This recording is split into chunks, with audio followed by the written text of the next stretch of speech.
Body building की तारीख में बहुत से लोग अपनी नेचुरल टैलेंट की वजह से जीते,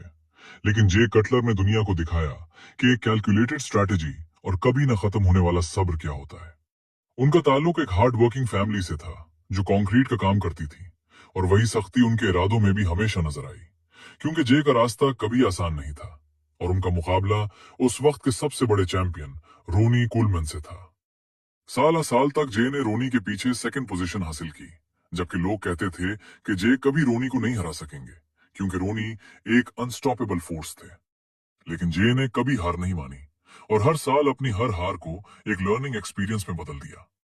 जे कटलर की सबसे बड़ी खूबी उनका प्रोफेशनल माइंडसेट था, जो बॉडी बिल्डिंग को सिर्फ एक स्पोर्ट नहीं बल्कि एक करियर समझते थे। और उनका डिसिप्लिन इतना शदीद था कि उनके खाने का वक्त, उनकी ट्रेनिंग का एक एक सेकंड और उनकी नींद का शेड्यूल बिल्कुल फिक्स था, जिससे उन्होंने दुनिया को दिखाया कि अगर आपके पास एक सही ब्लूप्रिंट हो तो आप दुनिया के किसी भी चैंपियन को टक्कर दे सकते हैं।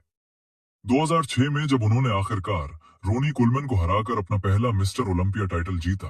तो दुनिया दंग रह गई, क्योंकि वो एक ऐसी फतह थी जिसने साबित किया कि कंसिस्टेंसी पहाड़ को भी चीर सकती है।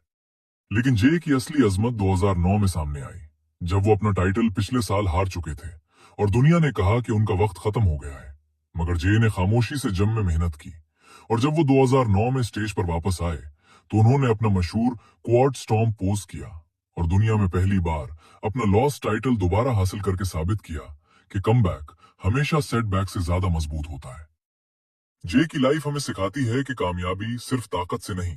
बल्कि पेशेंस और स्ट्रैटेजी से मिलती है, क्योंकि वो एक वेल एजुकेटेड एथलीट थे जिन्होंने अपने करियर के बाद एक बहुत बड़ा बिजनेस एम्पायर खड़ा किया और साबित किया कि एक एथलीट का दिमाग भी उसके मसल्स की तरह तवाना होना चाहिए। जब दुनिया आप पर शक करे तो जे कटलर की तरह अपने काम पर फोकस करें और अपनी नाकामियों को अपनी ताकत बनाएं, क्योंकि सक्सेस एक मैराथन है, कोई स्प्रिंट नहीं। इसलिए हमेशा अपने गोल्स को रिफाइन करें और एक सच्चा चैंपियन बनकर दिखाएं, जो गिरकर दोबारा उठना और दुनिया को हैरान करना जानता हो। बी प्रोफेशनल, बी कैलकुलेटेड और हमेशा अपनी लेगेसी को बिल्ड करते रहें, क्योंकि असली जीत वही है जो मुश्किलात के बावजूद हासिल की जाए।